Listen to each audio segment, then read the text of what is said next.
Welcome to my YouTube channel HR educational hub मरমৰ ছাত্ৰ ছাত্ৰীসকল আজি তোমালোকৰ লগত আলোচনা কৰিম সোশ্যাল সায়েন্স বিষয়ৰ লখিমপুৰ জিলাৰ প্ৰি ফাইনেল এক্সামিনেশনৰ যি 45 টা MCQ আছে এই MCQ কেইটা আলোচনা কৰিম। ইয়াৰ আগতেও কেইবাটাও জিলাৰ MCQ সমাধান কৰা হৈছে। যদি প্ৰথমবাৰ তোমালোকে মোৰ চেনেলত আহিছা তেতিয়াহলে চেনেলটো সাবস্ক্ৰাইব কৰা আৰু তোমাৰ বন্ধু বান্ধৱীৰ সৈতে শ্বেয়াৰ কৰা। আৰম্ভ কৰিছো আজিৰ ভিডিওটো। তো 1 নম্বৰ প্ৰশ্নটো হৈছে তলত দিয়াবোৰ মিলোৱা। ইয়াতে আমাৰ এইবোৰ মিলাব লাগে। এৰে চোৱা যেটো বেঙ্গলী আছে বেঙ্গলীটো কি হ'ব? হৰেন্দ্ৰনাথ বংগোপাধ্যায় হ'ব। বি নম্বৰ যেটো আছে সঞ্জীৱনীটো হ'ব তোমাৰ কৃষ্ণ কুমাৰ মিত্ৰ। আৰু সি নম্বৰ আছে যুগান্তৰটো কি হ'ব? ভূপেন্দ্ৰনাথ দত্ত। আৰু যেটো ডি নম্বৰ আছে সন্ধিয়াটো কি হ'ব? এটো ব্ৰহ্মবান্ধৱ উপাধ্যায়। তেৰ শুদ্ধ উত্তৰটো হ'ব option A number. 2 number question কোনজনক জোনাকী যুগৰ ত্ৰিমূৰ্তি বুলি জনা নাযায়? তেৰে শুদ্ধ উত্তৰ হ'ব অপশন ডি হেমচন্দ্ৰ বৰুৱা। বাকি তিনিজনক একেলগে জোনাকী যুগৰ ত্ৰিমূৰ্তি বুলি কোৱা হয়। 3 নম্বৰ কোৱেশ্চন কোনখন অৰ্থনৈতিক পৰিকল্পনাত ভাৰতবৰ্ষত সেউজ বিপ্লৱৰ সূচনা হৈছিল? তো ইয়াৰ শুদ্ধ উত্তৰ হ'ব অপশন সি তৃতীয় পঞ্চবাৰ্ষিক পৰিকল্পনা। 4 নম্বৰ কোৱেশ্চন তলৰ কোনটো ভাৰতবৰ্ষৰ নতুন অৰ্থনৈতিক পৰিকল্পনাৰ কাৰ্যসূচী নহয়? ইয়াৰ শুদ্ধ উত্তৰ হ'ব অপশন ডি সামাজিকৰণটো ইয়াৰ অন্তৰ্ভুক্ত নহয়। 5 নম্বৰ কোৱেশ্চন তলৰ কোনটো সেউজগৃহ গেছ নহয়? ইয়াৰ শুদ্ধ উত্তৰ হ'ব অপশন ডি ইথেন। 6 নম্বৰ কোৱেশ্চন এছিয়া আৰু আফ্ৰিকা মহাদেশক কোনখন সাগৰে পৃথক কৰিছে? ইয়াৰ শুদ্ধ উত্তৰ হ'ব অপশন বি লোহিত সাগৰ। 7 নম্বৰ কোৱেশ্চন এটো এটা মিলোৱা দিছে চোৱা। ইয়াতে কৈছে 1 নম্বৰ যেটো আছে বংগ বিভাজন কাৰ্যকৰী আঁচনি এটো কিমান চনত হৈছিল? এটো 1905 চনৰ 16 ছেপ্টেম্বৰ মাহত হৈছিল। বংগ ভংগ পৰিকল্পনাৰ চৰকাৰী প্ৰকাশৰ দিন এটো কেতিয়া হৈছিল? এটো হৈছিল 1 ছেপ্টেম্বৰ 1905 চনত। আৰু যেটো বংগভংগ একত্ৰীকৰণৰ দিন এটো কেতিয়া হৈছিল? এটো হৈছিল 12 ডিসেম্বৰ 1911 চনত। আৰু ৰিজলি পেপাৰ প্ৰকাশৰ দিন এটো হৈছিল 6 ডিসেম্বৰ 1903 চনত। তো ইয়াৰ শুদ্ধ উত্তৰ হ'ব অপশন এ নম্বৰটো। 8 নম্বৰ কোৱেশ্চন 1929 চনত লাহোৰ কংগ্ৰেছ অধিৱেশনত তলৰ কোনটো সিদ্ধান্ত গ্ৰহণ কৰা হৈছিল? তো ইয়াৰ শুদ্ধ উত্তৰ হ'ব অপশন সি পূৰ্ণ স্বৰাজৰ প্ৰস্তাৱ ঘোষণা। 9 নম্বৰ কোৱেশ্চন মহাত্মা গান্ধীয়ে প্ৰথম সত্যাগ্ৰহ নীতি ক'ত আৰম্ভ কৰিছিল? ইয়াৰ শুদ্ধ উত্তৰ হ'ব অপশন এ 1893 চনত দক্ষিণ আফ্ৰিকাৰ বৰ্ণ বৈষম্যবাদৰ বিৰুদ্ধে। 10 নম্বৰ কোৱেশ্চন ভাৰতবৰ্ষৰ স্বাধীনতা আন্দোলনসমূহ পুৰণিৰ পৰা নতুনলৈ যথাক্ৰমে সজোৱা। ইয়াৰ শুদ্ধ উত্তৰ হ'ব অপশন এ স্বদেশী আন্দোলন, সহযোগ আন্দোলন, আইন অমান্য আন্দোলন আৰু ভাৰত ত্যাগ আন্দোলন। 11 নম্বৰ কোৱেশ্চন ছবিখনে তলত দিয়া কোনটো আন্দোলনক চিনাক্তকৰণ কৰিছে? ইয়াত এখন ছবি দিছে। এই ছবিখনে কোনটো বুজাইছে? এতে উক্ত ছবিখন অসহযোগ আন্দোলন সময়ৰ কথা চিনাক্ত কৰিছে। বি নম্বৰত কৈছে উক্ত ছবিখনে ভাৰত ত্যাগ আন্দোলনৰ কথা চিনাক্তকৰণ কৰিছে। সি নম্বৰ স্বদেশী আন্দোলনৰ কথা চিনাক্ত কৰিছে। ডি নম্বৰ উক্ত ছবিখনে আইন অমান্য আন্দোলনৰ কথা চিনাক্ত কৰিছে। তেৰ শুদ্ধ উত্তৰ হ'ব অপশন বি এটো কি কৰিছে চিনাক্তকৰণ কৰিছে। এটো হৈছে এই যেটো ছবি আছে এটো হৈছে ভাৰত ত্যাগ আন্দোলনৰ এটা চিত্ৰ। 12 নম্বৰ কোৱেশ্চন তলত উল্লেখ কৰা কোনটো নৃত্য ভাৰতৰ ধ্ৰুপদী নৃত্যৰ ক্ষেত্ৰত সঁচা নহয়? তেৰ শুদ্ধ উত্তৰ হ'ব অপশন সি বিহু অসমৰ বিহু। 13 নম্বৰ কোৱেশ্চন শুদ্ধ উত্তৰ মিলোৱা। তো ইয়াতে মিলোৱাৰ কথা কৈছে। তো ইয়াৰে যেটো আমেৰিকা আছে আমেৰিকাটো কি হয়? যুক্তৰাষ্ট্ৰ গৃহভূমি যেটো ইংল্যান্ড আছে ইংল্যান্ডটো কি হয় সংসদীয় পদ্ধতীয় চৰকাৰ তো ভাৰত আছে ভাৰত হৈছে অৰ্ধ যুক্তৰাষ্ট্ৰ আৰু 2 নম্বৰ হৈছে কানাডা এটো হৈছে ঢিলা যুক্তৰাষ্ট্ৰ তেৰ শুদ্ধ উত্তৰ হ'ব অপচন এ 14 নম্বৰ কোৱেশ্চন এটো মিলোৱা কোৱেশ্চন দিছে এটো চা 14 নম্বৰ কোৱেশ্চন যেটো সত্যমেৱ জয়তে ক'ত আছে এটো মুণ্ডক উপনিষদক আছে অহিংসা পৰম ধৰ্ম এটো ক'ত আছে এটো আছে মহাভাৰতত আছে জননী জন্মভূমিস্য স্বৰ্গাদীপ গৰিয়সী এটো ক'ত আছে এটো আছে ৰামায়ণত আছে আৰু বহুদৈব কুটুম্বকম এটো ক'ত আছে এটো আছে মহানুপেষদত এৰ শুদ্ধ উত্তৰ হ'ব অপশন এ 5 নম্বৰ কোৱেশ্চন শুদ্ধ উত্তৰ উপযুক্তভাৱে বহুৱা তো এটো এটা মিলোৱা হয় তো এতে চোৱা যেটো মানৱ সৃষ্ট সম্পদটো কি হ'ব এটো দলং হ'ব বি নম্বৰ নৱীকৰণযোগ্য সম্পদ এটো হ'ব অৰণ্য অনৱীকৰণযোগ্য সম্পদ এটো হ'ব খাৰুৱা তেল আৰু জাতীয় সম্পদ এটো হ'ব কাজিৰঙা ৰাষ্ট্ৰীয় উদ্যান তো ইয়াৰ শুদ্ধ উত্তৰ হ'ব অপচন এ নম্বৰ 16 নম্বৰ কোৱেশ্চন ভাৰতবৰ্ষত পৰিৱেশ সুৰক্ষা সম্পৰ্কীয় আইন প্ৰণয়ন কোনটো মন্ত্ৰালয়ে গঠন কৰে তো ইয়াৰ শুদ্ধ উত্তৰ হ'ব অপচন এ পৰিৱেশ বন আৰু জলবায়ু পৰিৱৰ্তন মন্ত্ৰালয় 17 নম্বৰ কোৱেশ্চন এটো এটা মিলোৱা দিছে বায়ু প্ৰদূষণ এটো সব বায়ু প্ৰদূষণ এটো কিহৰ কাৰণে হয় এটো হয় সালফাৰ ডাই অক্সাইডৰ কাৰণে মাটি প্ৰদূষণ কিয় হয় এটো হয় তেজস্ক্ৰিয় পদাৰ্থৰ কাৰণে পানী প্ৰদূষণ কিয় হয় এটো হৈছে ঔদ্যোগিক আৱৰ্জনা আৰু মৰুকৰণটো কিয় হয় গোলকীয় উত্তাপ বৃদ্ধি তেৰ শুদ্ধ উত্তৰ হ'ব অপচন এ নম্বৰ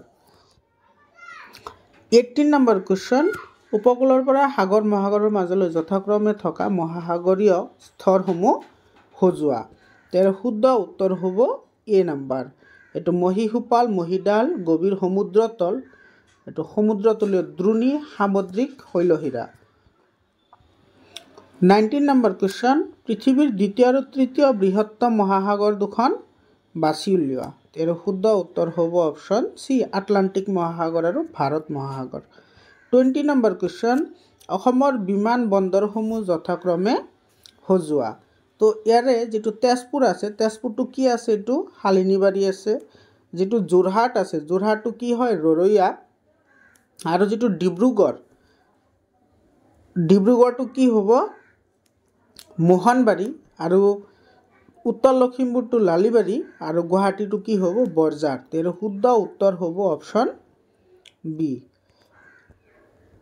21 নম্বৰ কোৱেশ্চন ইয়াতে চোৱা এখন টেবুল দিছে সেই টেবুলখনৰ ওপৰত ভিত্তি কৰি আমি কেইটামান প্ৰশ্নৰ এনসাৰ কৰিব লাগে তো ইয়াতে চোৱা টেবুলখনৰ মতে কিমান শতাংশ কৰ্মচাৰীয়ে ভাৰতত প্ৰাথমিক শাখা অসংগঠিত ৰূপত কাম কৰে তেৰ শুদ্ধ উত্তৰ হ'ব 65.05 22 নম্বৰ কোৱেশ্চন ৰাষ্ট্ৰসংঘৰ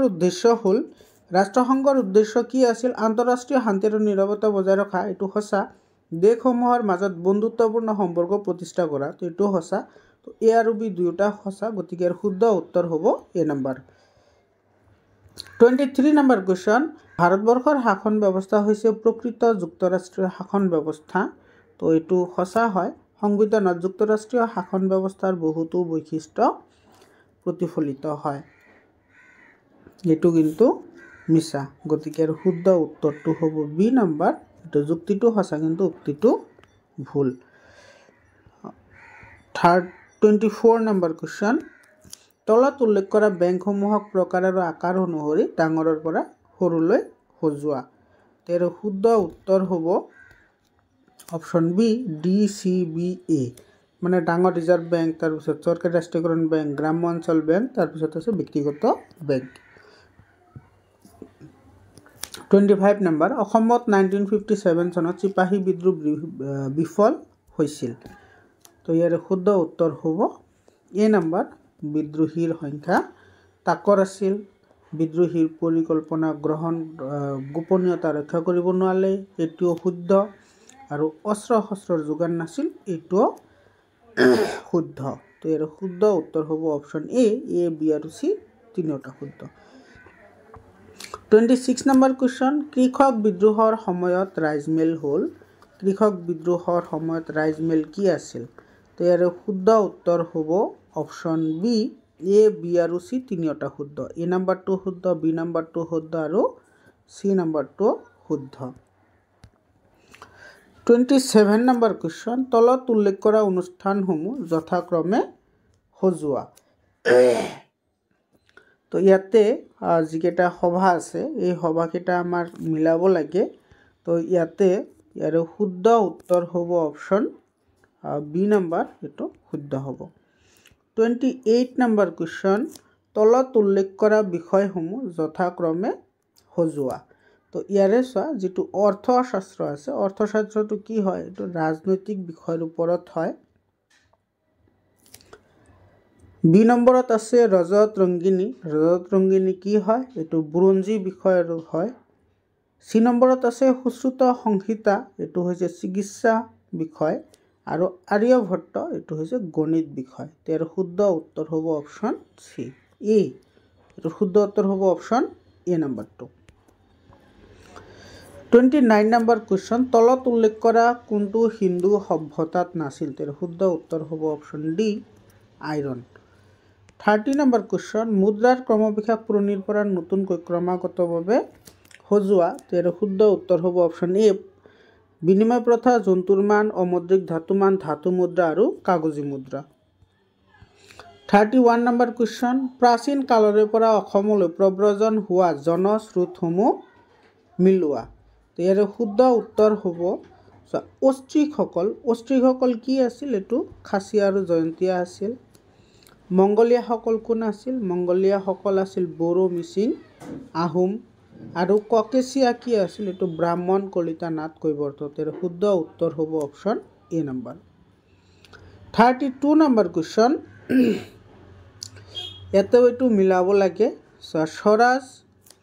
স্বৰাজ মোৰ জন্ম সত্য এইটো কোনে কৈছিল কৰিম কিংবা মৰিম এইটো কোনে কৈছিল এইটো মহাত্মা গান্ধীয়ে কৈছিল মোক তেজ দিয়া মই তোমাক স্বাধীনতা দিম এইটো কৈছিল তলত আৰু অপশ্যন আছে এইটো কৈছিল সুভাষ চন্দ্ৰ বোসে কৈছিল আৰু শাসক আৰু শোষণ একেলগে চলোৱা হ'ব এইটো কোনে কৈছিল এইটো কৈছিল লৰ্ড কাৰ্জনে কৈছিল আৰু যদি বাল গংগাধৰ তিলক আছে তেওঁ কৈছিল স্বৰাজ মোৰ স্বতন্ত্ৰ জন্মগত তত্ত্ব তো ইয়াৰ শুদ্ধ উত্তৰটো হ'ব এ নম্বৰ এইটো 33 নম্বৰ কুৱেশ্যন তলত উল্লেখ কৰা চুক্তিসমূহ যথাক্ৰমে সজোৱা তো ইয়াৰে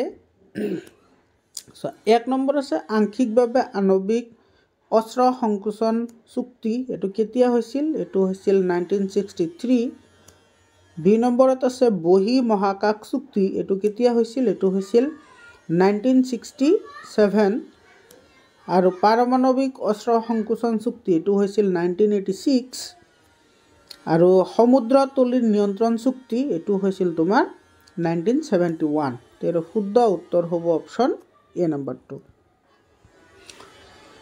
ইয়াতে এইটো মিলোৱা দিছে এইটো মিলাব লাগে এইটো যদি আমি মিলাওঁ তেতিয়াহ'লে চোৱা অটো ৰিক্সা চালক এইটো কি হ'ব এইটো তৃতীয় বৃত্তিক হ'ব ইঞ্জিনিয়াৰসকল হ'ব দ্বিতীয় বৃত্তিক ক্ষুদ্ৰ কৃষকসকল হ'ব প্ৰাথমিক বৃত্তিক আৰু বেংক হ'ব চতুৰ্থ বৃত্তিক ইয়াৰ শুদ্ধ উত্তৰ হ'ব option A number 35 number question তলত উল্লেখ কৰা কোনটো মাতৃপ্ৰধান সমাজৰ বৈশিষ্ট্য হয় ইয়াৰ শুদ্ধ উত্তৰ হ'ব অপশ্যন বি নম্বৰ যিখন সমাজত মহিলাসকলক পুৰুষতকৈ উচ্চ স্থান দিয়া হয় 36 নম্বৰ কুৱেশ্যন তলত উল্লেখ কৰা কোনখন ৰাষ্ট্ৰসংঘ স্থায়ী সদস্য নহয় ইয়াৰ শুদ্ধ উত্তৰ হ'ব ইণ্ডিয়া ভাৰতবৰ্ষ 37 নম্বৰ কুৱেশ্যন এইটো খালী ঠাই পূৰণ কৰিব লাগে বিদেশৰ পৰা কিনি অনা প্ৰযুক্তিবিদ্যা ব্যৱস্থাটো কি কোৱা হয় এইটোক আমদানি বুলি কোৱা হয় ইয়াৰ শুদ্ধ উত্তৰ হ'ব অপশ্যন ডি 38 নম্বৰ কুৱেশ্যন তলত উল্লেখ কৰা কোনটো উক্তি মহাত্মা গান্ধীয়ে আৰম্ভ কৰা দাণ্ডী যাত্ৰাৰ ক্ষেত্ৰত সঁচা নহয় তো ইয়াৰ শুদ্ধ উত্তৰ হ'ব অপশ্যন ডি, মহাত্মা গান্ধীৰ লগত ৭২ জন লোক দাণ্ডী যাত্ৰাত অংশগ্ৰহণ কৰিছিল। 39 নম্বৰ কুৱেশ্যন, তলত উল্লেখ কৰা ঐতিহাসিক ঘটনাসমূহ পুৰণিৰ পৰা নতুনলৈ সজোৱা। ইয়াৰ শুদ্ধ উত্তৰ হ'ব অপশ্যন এ, প্ৰথমত আহিব জালিয়ানৱালাবাগ হত্যাকাণ্ড, তাৰপিছত আহিব অসহযোগ আন্দোলন, তাৰপিছত আহিব আইন অমান্য আন্দোলন, তাৰপিছত আহিব ভাৰতে আন্দোলন। 40 নম্বৰ কুৱেশ্যন, উক্তি দিছে ভাৰতবৰ্ষ সংবিধানখন পৃথিৱীৰ আটাইতকৈ দীঘল সংবিধান।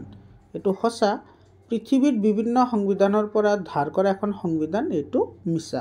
তো উক্তি সঁচা কিন্তু যুক্তি মিছা, এইটো শুদ্ধ উত্তৰ হ'ব অপশ্যন এ। 41 নম্বৰ কুৱেশ্যন, অসমত কৃষক বিদ্ৰোহ আৰম্ভ হোৱাৰ মূল কাৰণ হ'ল। ইয়াৰ শুদ্ধ উত্তৰ হ'ব অপশ্যন চি, আহোমৰ ডা ডাঙৰীয়াসকল বিশেষ পেঞ্চনৰ ব্যৱস্থা কৰিছিল। ইয়াতে তোমাৰ যিটো অপশ্যন এ আছে এইটো শুদ্ধ হ'ব, মানে এ আৰু বি শুদ্ধ হ'ব। ইংলেণ্ড চৰকাৰখনে কৰ কাটল সংগ্ৰহকে গুৰুত্ব দিছিল আৰু দৰিদ্ৰ জনসাধাৰণৰ দুৰ্দশা নিবাৰণৰ বাবে একো ব্যৱস্থা লোৱা নাছিল। তো এই দুটা শুদ্ধ। 42 নম্বৰ কুৱেশ্যন, তলৰ ঐতিহাসিক ঘটনাৱলী পুৰণিৰ পৰা নতুনলৈ ক্ৰম অনুসৰি সজোৱা। ইয়াৰ শুদ্ধ উত্তৰ হ'ব অপশ্যন বি, পূৰ্ণ স্বৰাজ, গান্ধী আইৰণ চুক্তি, সাম্প্ৰদায়িক বটোৱাৰা আৰু ব্যক্তিগত সত্যাগ্ৰহ। 43 নম্বৰ কুৱেশ্যন, তলত উল্লেখ কৰা কোনটো সংগঠনে ভাৰতবৰ্ষৰ কাগজী মুদ্ৰা ছপা কৰে। ইয়াৰ শুদ্ধ উত্তৰ হ'ব option D, reserve bank of India. 44 number question, সংবিধান সভাৰ স্থায়ী সভাপতি কোন। তো ইয়াৰ শুদ্ধ উত্তৰ হ'ব option A, doctor Rajendra Prasad. 45 number question আৰু আজিৰ কাৰণে একেবাৰে শেষৰ প্ৰশ্ন, এইটো তোমাৰ মিলাব লাগে। তো এইটো মিলালে ইয়াৰ শুদ্ধ উত্তৰটো হ'ব অপশ্যন বি নম্বৰটো। মৰমৰ ছাত্ৰ ছাত্ৰীসকল, আজিৰ কাৰণে এইখিনিয়ে। তাৰপিছত ইয়াতে যিখিনি ডেছক্ৰিপশ্যন টাইপ কুৱেশ্যন আছে এইখিনি ইয়াতে আছে। যদি তোমালোকৰ PDF ফাইল লাগে তেতিয়াহ'লে তোমালোকে মোক মেছেজ কৰি জনাবা, মই তোমালোকক PDF ফাইল প্ৰভাইড কৰিম। ধন্যবাদ।